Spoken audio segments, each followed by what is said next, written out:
Bonjour à tous et bienvenue sur ma chaîne YouTube Dan Mandemvo où on parle principalement de la RDC et de sujets reliés au voyage pour les Congolais. Sur cette chaîne, j'aborde également des sujets bien précis, particuliers. Et aujourd'hui, le sujet de ma vidéo, c'est la centrale hydroélectrique de Inga. Alors, il y a 2 ans, j'ai réalisé une vidéo sur la centrale hydroélectrique de Inga, qui est d'ailleurs ma vidéo la plus vue de ma chaîne avec 110, 112 000 vues de mémoire. Si tu ne l'as pas vue, je te conseille d'aller la voir parce que de manière générale, il y a très peu d'images sur la centrale hydroélectrique de Inga.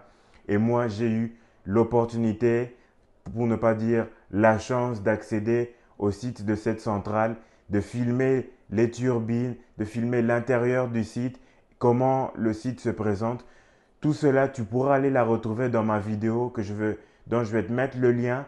Donc, je te conseille vivement d'aller regarder cette vidéo. Et aujourd'hui, je reviens sur ce sujet car cette vidéo que j'ai réalisée il y a 2 ans est une vidéo où il y a eu beaucoup de questionnements. Beaucoup de personnes se sont posées des questions sur, oui, on a avec la centrale hydroélectrique d'Inga un potentiel incroyable pour que tous les habitants de la RDC aient de l'électricité, mais aujourd'hui, très peu d'habitants ont accès à l'électricité.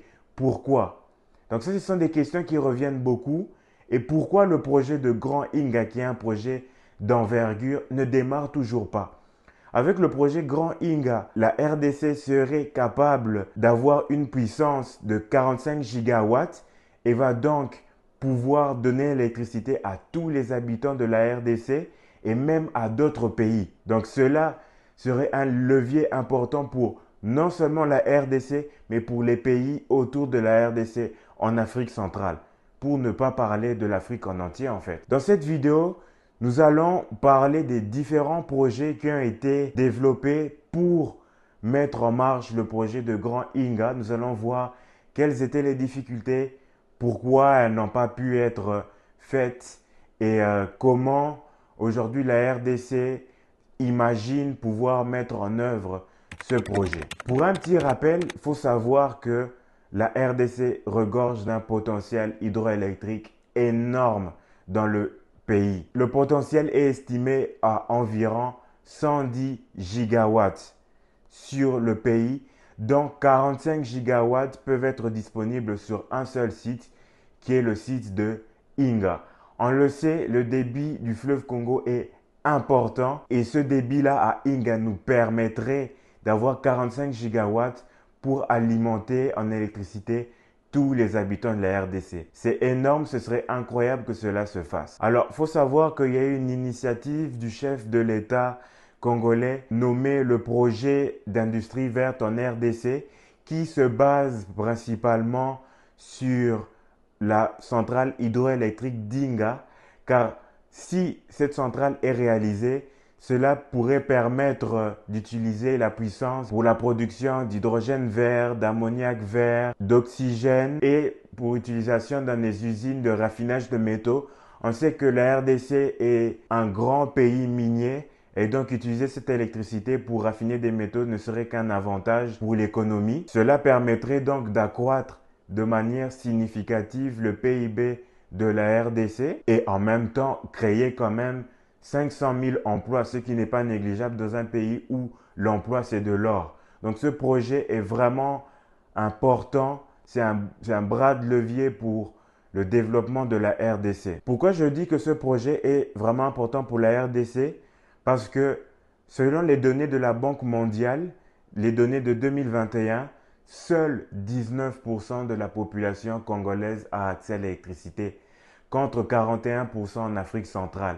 On voit très bien qu'il y a un gros déséquilibre et qu'on devrait se mettre à jour, que tout le monde devrait avoir de l'électricité. C'est possible avec le projet Grand Inga. Nous allons parler du projet Grand Inga en lui-même, tous les accords qu'il y a eu, pourquoi ils n'ont pas abouti et aujourd'hui où on en est.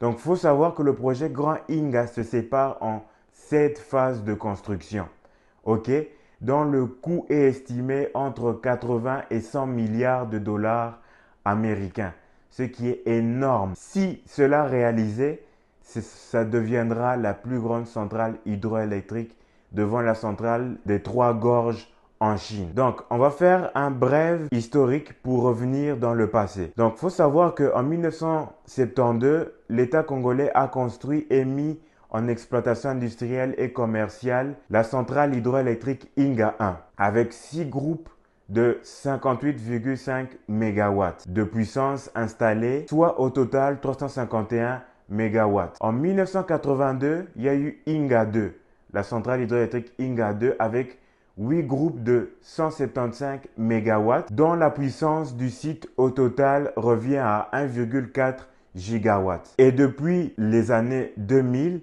la RDC s'active tant bien que mal à développer les autres phases du projet. Plusieurs tentatives ont été faites, mais sans succès. Donc vous avez vu qu'il y a eu 2 centrales hydroélectriques qui ont été créées, Inga 1 et Inga 2.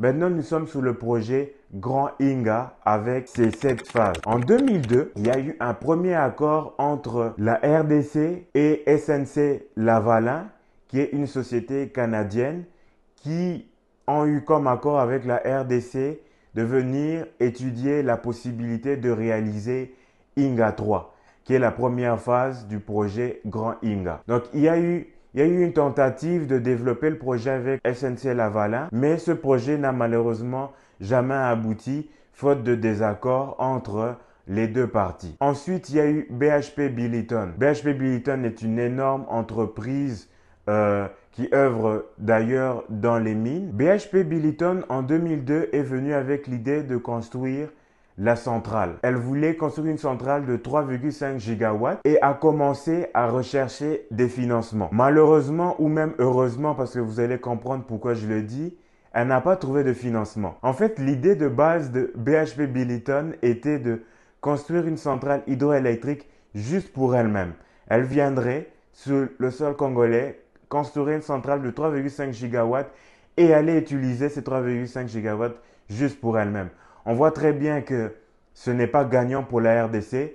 Il y a eu un désaccord, c'est tombé à l'eau. Ensuite, il y a eu une proposition de Westcore en 2004. Alors, ici, il y a eu 5 pays qui se sont mis d'accord pour le développement de cette centrale hydroélectrique en RDC. Il y a eu l'Afrique du Sud, l'Angola, la Namibie, la RDC et le Botswana. Ils sont allés signer un accord à Johannesburg en 2004 et cet accord s'appelait Western Power Corridor Project, dont la capacité, la puissance était de 3,5 gigawatts. Le coût était estimé à environ 5 milliards. Cela comprenait la construction de la centrale hydroélectrique de Inga 1, les infrastructures de transport associées à l'horizon de 2011 vers les pays d'Afrique australe, donc ceux qu'on a cités, Namibie, Botswana, Afrique du Sud et Angola. Chaque pays devait normalement détenir 20% de la participation au capital. De plus, les partenaires avaient droit à une part égale de l'énergie produite. La compagnie Westcore était chargée notamment de la constitution du capital, la recherche des bailleurs de fonds, de recruter un opérateur pour la construction. Le gouvernement congolais a remis en cause ce projet pour plusieurs raisons. D'abord, la RDC était minoritaire. Ensuite, les parties prenantes voulaient 4,8 gigawatts au lieu de 3,5 gigawatts premièrement planifiés. En fait, l'accord qu'il y avait entre les pays était mal rédigé. Ça commençait à ne plus bien aller. Et donc, si on voit bien les choses, la RDC est le pays où on va utiliser le potentiel, où la centrale hydroélectrique va être installée. C'est elle qui devrait normalement avoir la plus grosse part d'électricité, ce qui est quand même logique. Eh bien, ce n'était pas le cas dans cet accord-là. Donc, la RDC était perdante. Avec tout ça, le fait que la RDC n'était plus d'accord avec tous les accords qui avaient été faits, cela a remis en cause tout ce projet et donc ça a été abandonné dans les années 2010. Ensuite, en novembre 2011, on revient à la charge avec la signature d'un MOU entre la République d'Afrique du Sud et la RDC. En octobre 2013, il y a eu enfin la signature du traité entre l'Afrique du Sud et la RDC. Signature qui portait toujours sur le projet Grand Inga. Ce qui avait été signé entre les deux parties, entre la RDC et la République sud-africaine, était de 4,8 gigawatts. Le coût était estimé à 9 à 12 milliards de dollars américains. Et ensuite, ce n'est que 3 ans plus tard, donc entre 2013 et 2016, il n'y a pas eu de grosses avancées. Ce n'est que 3 ans plus tard que l'Afrique du Sud dit non, nous on ne veut plus réaliser ce projet parce que cela va engendrer des coûts supplémentaires de 4 milliards de dollars US. Pourquoi? Ben en fait, vu que l'accord était signé entre l'Afrique du Sud et la RDC, les lignes électriques qui allaient emmener l'électricité de la RDC vers l'Afrique du Sud coûtaient 4 milliards. Cela équivalait à 3000 km de lignes, ce qui n'est pas négligeable. Et donc, cela rendait le projet non viable économiquement. Donc, l'Afrique du Sud se retire du projet. Un an plus tard, là, il y a un consortium sino-espagnol qui voit le jour. Donc, entre la Chine et l'Espagne, il y a eu une entente avec la RDC pour venir développer ce projet de Grand Inga. L'installation de la première phase de ce projet comprenait une puissance de 11 gigawatts. 5 étaient pour la République sud-africaine, 3 pour les mines, rien que les mines parce que il faut savoir que l'industrie minière est énormément énergivore. Et puis, les 3 autres gigawatts allaient servir à la RDC. Le coût de ce projet était estimé à 9 à 12 milliards de dollars américains. Malheureusement, il y a eu une divergence entre l'Espagne et la Chine. Cette divergence a fait qu'on voulait revenir à la puissance que les projets antérieurs voulaient, c'est-à-dire développer une puissance de 3,5 ou 4,8 gigawatts. En 2019, la Chine a décidé de ne pas poursuivre ce projet avec les Espagnols. Les raisons du fait que la Chine se retire de ce projet sont principalement liées à la non-viabilité économique. À cause de cela, la Chine a préféré se retirer du projet. De même, l'Espagne a quitté le projet et donc n'a pas souhaité chercher une autre partie qui pourrait venir l'aider à financer et réaliser ce projet. De 2017 à 2023, il n'y a pas eu grand-chose qui s'est passé. Et en 2023, Fortescue Future Industries a décidé de aussi venir discuter pour voir la faisabilité de réaliser le projet de Grand Inga. Pendant que Fortescue s'intéresse à cela, lors de l'Assemblée des Nations Unies en 2023, le chef de l'État congolais a dit que la porte était ouverte à d'autres investisseurs, donc qu'il pouvait y avoir des discussions avec d'autres pays, y compris même des institutions financières telles que la Banque mondiale et également des investisseurs chinois ou européens. Donc la porte était vraiment ouverte. Pendant que Fortescue s'intéressait à Grand Inga, le président de la RDC ouvre la porte également à d'autres investisseurs. Et en fait, du fait que la RDC était en train d'ouvrir la porte à plusieurs investisseurs, elle n'a pas signé le contrat avec Fortescue puisque sa porte était ouverte à d'autres pays qui voulaient venir développer le projet.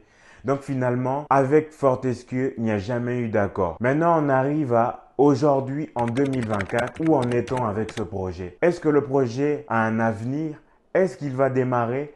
Est-ce qu'il y a un nouvel accord? Je vais vous le dire aujourd'hui, où en est-on en 2024 avec le projet de la plus grande centrale hydroélectrique de la RDC. En 2024, il y a 5 institutions financières qui se sont associées pour relancer le projet Grand Inga. Cela comprend la Banque de développement de l'Afrique australe, l'Industrial Development Corp de l'Afrique du Sud, la Banque africaine de développement, la Banque africaine d'import-export et la nouvelle Banque de développement communément connue sous le nom BRICS. En parallèle, le 9 mai 2024, il y a une signature d'un contrat avec Natural Oilfield Services du Nigeria pour construire une centrale de 7 gigawatts. Donc en 2024, il y a ces 5 institutions financières qui s'impliquent et il y a un accord avec Natural Oilfield Services du Nigeria pour construire au moins 7 gigawatts. Aujourd'hui, le projet est en cours, les accords ont été signés récemment.